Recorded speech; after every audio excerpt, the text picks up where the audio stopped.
sobre o teletrabalho e a renovação do conceito de subordinação jurídica.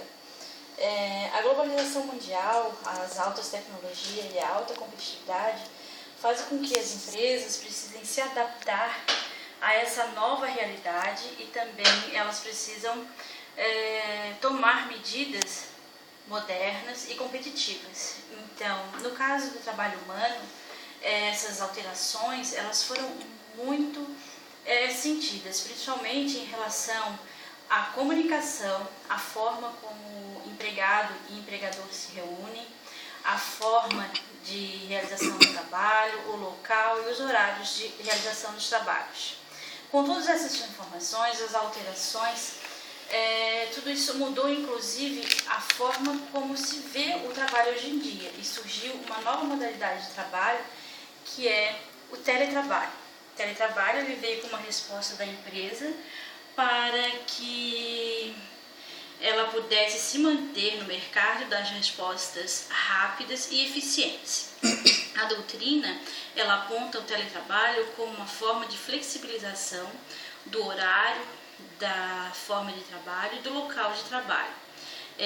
Acrescentando-se também a isso os meios a necessária utilização dos meios de informática, dos meios da tecnologia da informação e da comunicação, e também a necessidade de funcionários mais qualificados e de alta capacidade intelectual. Muitas empresas hoje em dia elas vêm transferindo os seus recursos humanos para fora da sua sede de trabalho. Isso devido à grande economia e à maior produtividade no home office. Bem, o objetivo do meu trabalho foi fazer uma breve análise sobre a questão do teletrabalho no ambiente jurídico brasileiro e também foi abordado o conceito de teletrabalho, a diferença de teletrabalho para trabalho em domicílio, a forma, o local e os horários de prestação de serviço. E também foi abordada a questão da subordinação, principalmente, e a da Lei 12.551 de 2011, que alterou o artigo 6º da CLT e acrescentou o parágrafo único, que ele igualou a subordinação jurídica pelos meios telemáticos e informatizados àquela subordinação jurídica por meios pessoais e diretos. O teletrabalho, falar alguma coisa sobre o teletrabalho. O trabalho se modificou muito com o passar dos anos. Inicialmente existia o trabalho artesão, passamos para o trabalho familiar, depois veio a era da Revolução Industrial e hoje em dia nós estamos numa situação de mercado globalizado e na era da pós-industrialização. O teletrabalho ele iniciou nos Estados Unidos mais fortemente na década de 70, em meio à crise do petróleo, e foi uma resposta das empresas para que elas conseguissem fugir dos altos preços dos combustíveis e dos transportes. Os principais pontos que nós temos que verificar quando estamos estudando teletrabalho é que ele necessariamente precisa ser um trabalho descentralizado, realizado fora da empresa, e também ele precisa necessariamente ser utilizada a tecnologia da informação e das comunicações para que se configure o teletrabalho. Então, resumindo, o teletrabalho é todo aquele trabalho descentralizado e com a utilização dos meios, as tecnologias da informação e de comunicação para a realização do trabalho e para a transmissão desses trabalhos. É importante diferenciar o teletrabalho do trabalho em domicílio.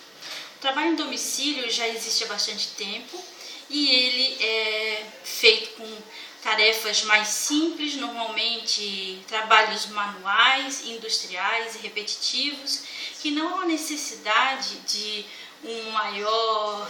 de mais tecnologia ou de pessoal mais qualificado.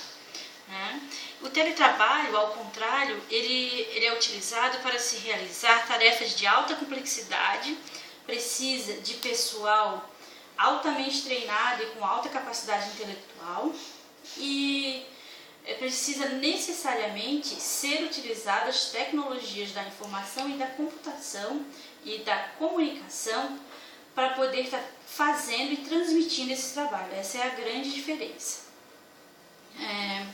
Nós temos a classificação do teletrabalho. Com relação aos critérios locativos, nós temos o teletrabalho em domicílio.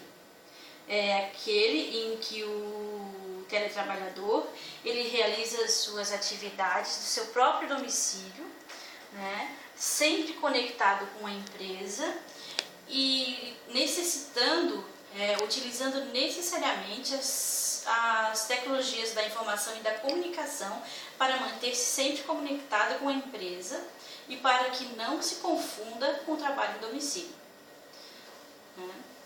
Temos também o teletrabalho em telecentros. Os telecentros são locais de trabalho, locais já preparados para receber o teletrabalhador. Uma empresa, ela normalmente é a dona desses telecentros e ela loca o espaço para diversas empresas, para diversos teletrabalhadores. Nesses locais, eles têm toda a tecnologia necessária para realizar a sua atividade. Temos também o trabalho nos centros satélites. Os centros satélites são unidades separadas da empresa e conectadas a ela só através da tecnologia de comunicação. É muito importante, é muito econômico realizar a empresa se separar em centros satélites, porque assim, de forma econômica, ela consegue estar em vários mercados, em vários locais geograficamente diferentes e usar a mão de obra daquele local. Isso para a empresa acaba se tornando bastante econômico. Temos também o teletrabalho móvel, itinerante ou nômade. Nesse teletrabalho, o teletrabalhador ele não tem um local fixo para fazer o seu trabalho. Ele é dotado de instrumentos como notebooks ou como celulares que fazem com que ele possa realizar o trabalho dele em qualquer lugar que esteja, inclusive até mesmo dentro de outras empresas, sem estar subordinado a essa outra empresa. Como, por exemplo, aqueles funcionários que certificam qualidade ou que implantam novas tecnologias. Temos ainda as modalidades quanto à forma de comunicação. Existe o teletrabalho desconectado ou offline. O trabalho desconectado, o empregador ele se conecta à empresa para receber as ordens iniciais, as diretrizes iniciais de trabalho. Depois ele se desliga da empresa, realiza seu trabalho e conecta-se novamente só para entregar o trabalho dele. E temos ainda o teletrabalho conectado online. Nesse caso, o teletrabalhador ele se conecta com a empresa em tempo real. Ele recebe as suas informações, as suas diretrizes, ele é fiscalizado e coordenado e de forma direta e em tempo real. Esse é o trabalho conectado. Bem, com relação ao teletrabalhador, é necessário que a pessoa que vai ser direcionada para trabalhar no teletrabalho, ela tenha algumas características especiais, porque nem todas as pessoas conseguem se adaptar a essas inovações do teletrabalho.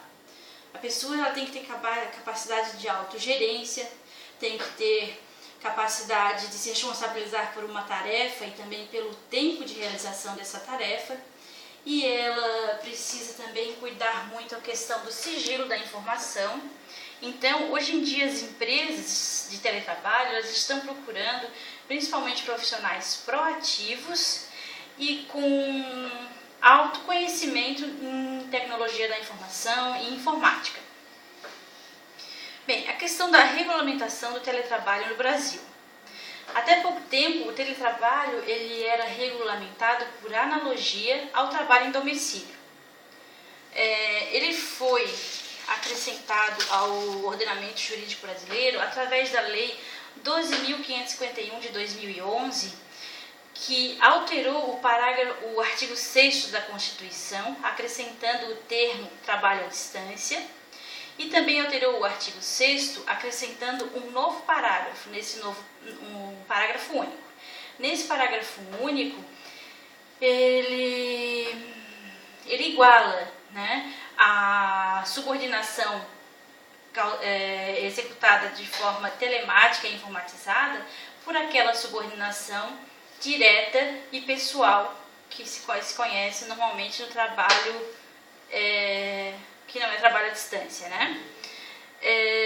Quanto à questão da natureza jurídica do teletrabalho, a natureza jurídica do teletrabalho ela está ligada diretamente ao seu conteúdo obrigacional, a forma como o trabalho é realizado. Ela pode ser de forma subordinada e protegida pela CLT, quando o teletrabalhador ele está conectado em tempo real e é fiscalizado diariamente pela empresa. E também pode ser de forma autônoma, quando o teletrabalhador ele recebe as diretrizes iniciais, mas depois faz o seu trabalho sem a fiscalização. Então é feito de forma autônoma, né? Mas a teoria majoritária ela diz que o teletrabalho ele tem a ver exatamente com o tipo de contrato, a forma como está sendo prestado esse serviço, podendo ser até civil, comercial ou trabalhista. Com relação agora a algumas considerações sobre isso. É que fui informada que eram 20 minutos. Tá. Então tá.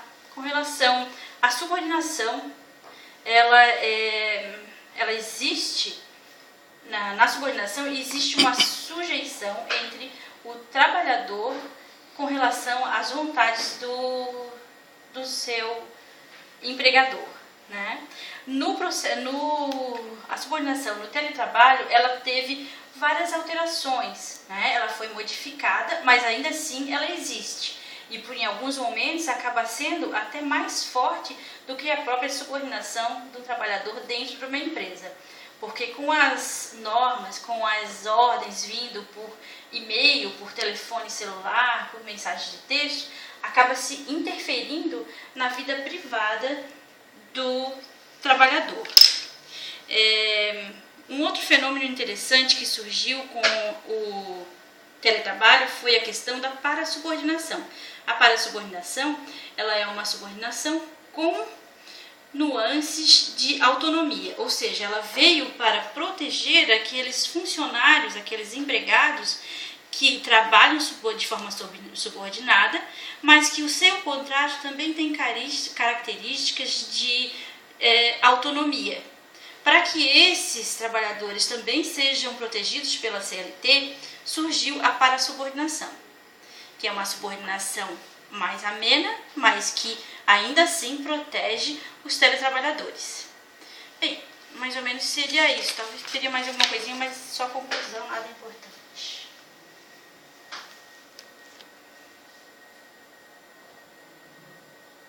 Obrigada. Sim. Puxa, muito obrigada. Obrigada. Tchau, tchau. E o que ele falou no final? Que eu estou de parabéns e fui aprovada com a nota máxima. Parabéns.